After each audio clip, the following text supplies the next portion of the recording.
Welcome to the deep dive. We take your sources, break them down, and pull out the key insights for you. Yep, that's what we do. And today, we're diving into something that's, well, it's really buzzing online.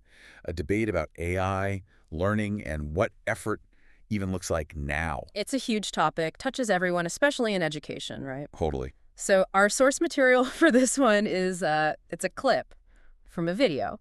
We've got this, let's call him an AI guy, reacting to a teacher. And this teacher, she had some really strong opinions that went viral. Pretty strong. Yeah, expressing that anxiety lots of people feel, I think. Yeah. That kids using AI for, well, everything. It just means no effort, no learning, no discipline. She basically called it terrible. Right, a very stark take on it. And you can see why people might react that way. I mean, I thought about it with my own kids, you know. They just Google everything. They don't memorize state capitals like I had to. And honestly, a part of me felt a bit uneasy about that at first. I think lots of people probably feel that way. And it's definitely a worry worth talking about, no doubt.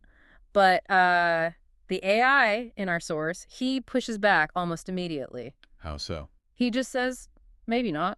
Simple as that. His whole point is we're in a shift. A shift. That sounds significant. What does he mean by that? Like, what's shifting, according to him? Well, that's what's really interesting. He directly challenges that whole idea that learning has to look like it did for us. You mean the memorizing? Yeah, exactly. He lists things like memorizing dates, reciting facts, copying dictations like it's 1995. He's saying that model, maybe it's just done. Wow, okay. So it's not just a small adjustment. Not at all. He sees it as a fundamental change in what's valuable for humans to do, especially when knowledge is everywhere. Moving away from that old model, especially with AI tools, isn't laziness in his view. It's evolution. Unnecessary one, he argues.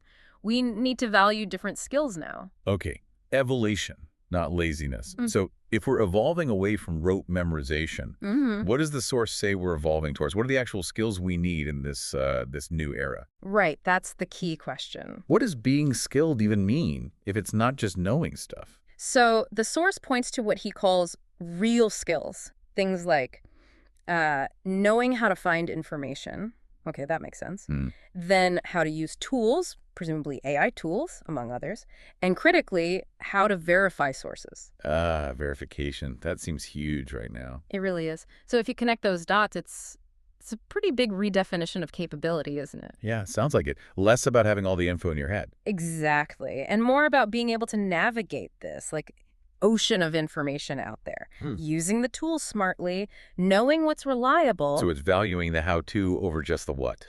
You got it. That's a good way to put it. Know how over know what. And that really makes you think, doesn't it, about what we should actually be teaching or focusing on in our own learning. It really does. Changes the priorities. Yeah. And a final thought from the source, it kind of sums it all up. He says, no, kids aren't broken. They're just learning differently. And maybe that's exactly what we need. Well, it's provocative. Makes you challenge your own assumptions about effort and skill. Absolutely.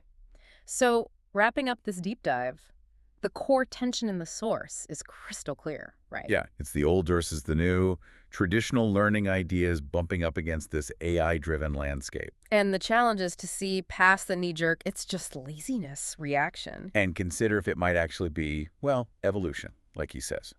The source definitely argues that just sticking to the old ways, the memorizing, the dictations, the 1995 stuff, might actually hold us back. The focus has to shift to those other skills. The real skills, finding info, using the tools, and that big one, verifying sources. Yeah. His view is pretty optimistic, really. Kids aren't broken, they're adapting, and this new way of learning, maybe it's precisely what our complex, super connected world actually requires. So that leaves a question for you, our listener, something to chew on. In a world where using tools and checking sources is becoming so critical, what does being well-informed truly mean anymore? Yeah, good question. And maybe, how does your own way of learning, your own way of taking in information, need to change to keep up?